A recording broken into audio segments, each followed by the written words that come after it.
Falaflahiatsu, good evening. In our news tonight, Fonterra's latest baby formula contamination scare has raised concerns with some products being removed from store shelves on the island. This comes days after it was discovered that some of the whey product used to make infant formulas has been found to contain the toxic bacteria Clostridium botulinum, which can cause botulism. Stores on island are removing stock of Nutricia Caricare Stage 1 new baby infant formula from their shelves, and in New Zealand they have also recalled Nutricia Caricare Stage 2 follow-on for children from 6 months. Swanson's Limited manager Sarah Porter says they have removed all stock from their shelves as a precautionary measure while they work on logistics of how to return or get compensation for stock. In the meanwhile, they are also encouraging any customers who have bought Caricare formula from their store to return them for a refund. Sarah says this latest scare poses a few issues in getting replacement stock on the island, but they do have one other brand of baby formula. Other businesses indicated they do not sell the product, but if and when products are recalled, they will remove them from their shelves. The New Zealand government has also put together a ministerial team to handle this crisis, which threatens to damage New Zealand's international reputation as a safe food supplier. Niue government has approved a new policy initiative for village councils. Information released from Cabinet at the end of the week approved a new policy to support village developments on the island.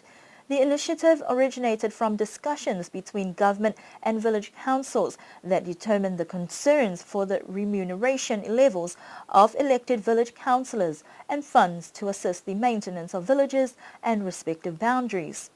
Village councillors will now receive remunerations of up to $2,000 per annum, whilst the previous grant of $5,000 for village maintenance has pumped up to $10,000. The initiative is reported to have been welcomed by village councils and is hoped to encourage young people to get involved with local and national developments. Last week, Cabinet approved the establishment grant for returning students. The grant is said to assist students who have successfully completed their studies and choose to return to the island. Conditions of the grant is for new graduates who complete a maximum of 3 years study with postgraduate degrees. Upon approval of established conditions, the students will receive up to $10,000 to assist with resettlement costs. Cabinet said the policy is in line with government's support for students who have undertaken further studies and are included in the reverse scholarship scheme. The RS scheme made provisions for government to assist repayment of student loan obligations for the students who are included in the government of Niue RSS. The policy will also include students who are not under the current reverse scholarship scheme.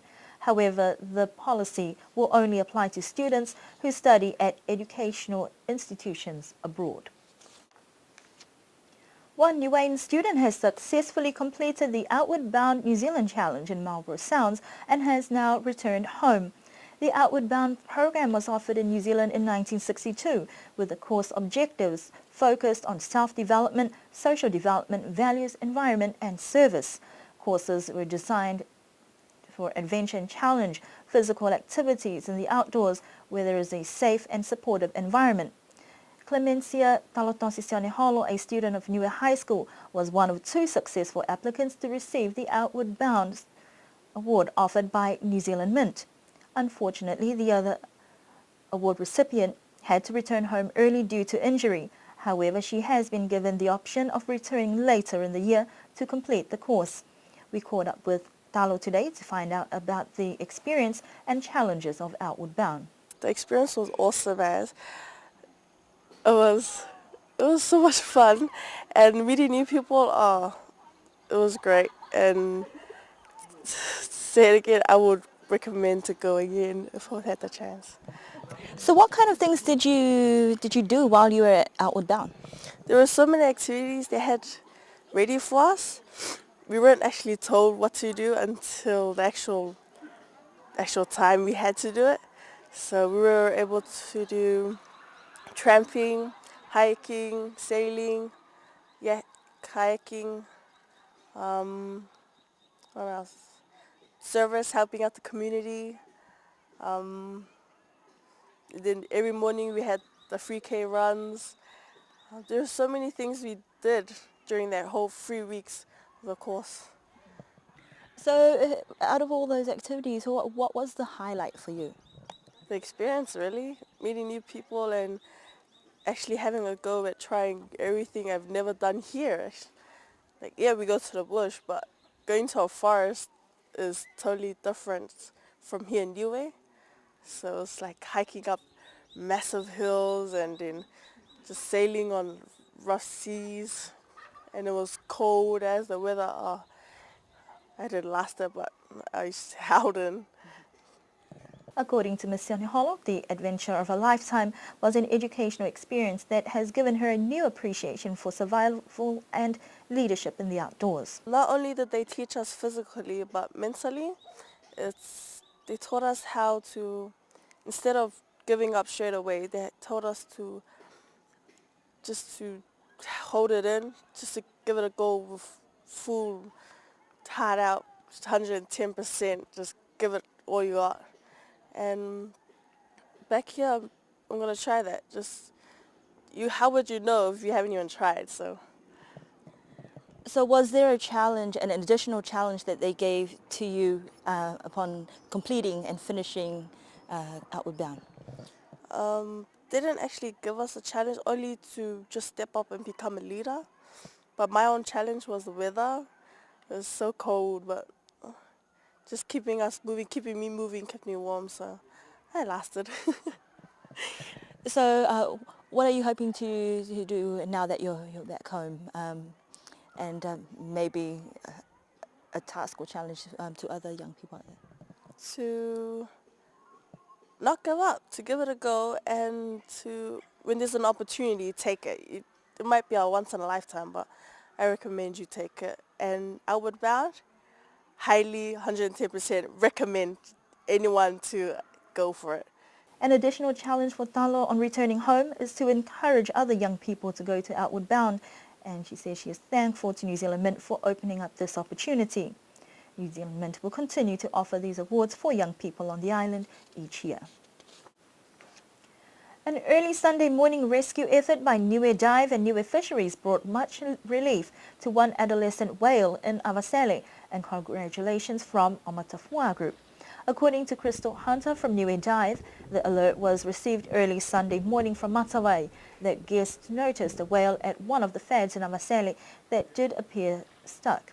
Niue Fisheries was contacted, and an attempt to rescue the young whale was not possible from the boat, with Brendan Paisesi and Shannon Hunter of Niue Dive opting to rescue the whale underwater. Crystal said by the time the emergency rescue party arrived at the scene, the young whale appeared distressed, whimpering and tired as its fin was caught on a rope from the buoy. The decision was to cut the buoy away from the fed, in turn releasing the whale, much to the delight of all rescuers. But it was not all good news from the shores of Avasele, as a 3-week-old baby calf beached a few days earlier along the Avasele coast. The baby calf was last seen on Sunday with its mother, but was found dead on Thursday. Vanessa Marsh from Omatafua said they're happy with the result of the rescue, but sad at the sight that greeted them when arriving at the scene, and to also witness a baby calf beached is also heartbreaking. The community of Tamakotonga have outdone themselves hosting an incredible village show day over the weekend. Despite the overcast weather, people were welcome to the village and the program progressed well. Stalls filled the village green with food on sale to tantalize the taste buds of visitors and locals alike. Green was the colour for the day, as it was the village colour. And according to one of the village councillors, the growers took a very proactive approach to ensure they had crops planted especially for the show day.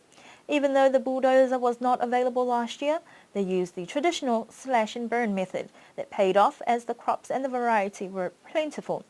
There was an array of colours and creativity with the women's handcrafts and patchwork, where they even ran out of space to display goods. Starting from the young children all the way to those 70 and above, the level of craft work has improved immensely with fine works of art. The day ended with a much-awaited entertainment, with the youngsters of the village proving quite the performers as they did some Hawaiian, Pacific and even hip-hop battle moves. Jinan Popotoy and his group performed their version of Gangnam Style, while a small group representing the youth of the village entertained the crowd.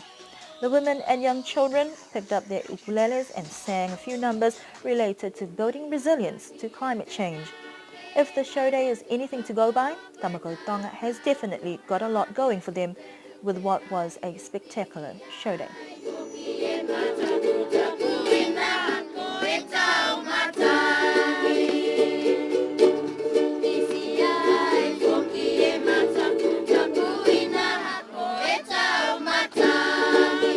That concludes our news bulletin for tonight. Good night.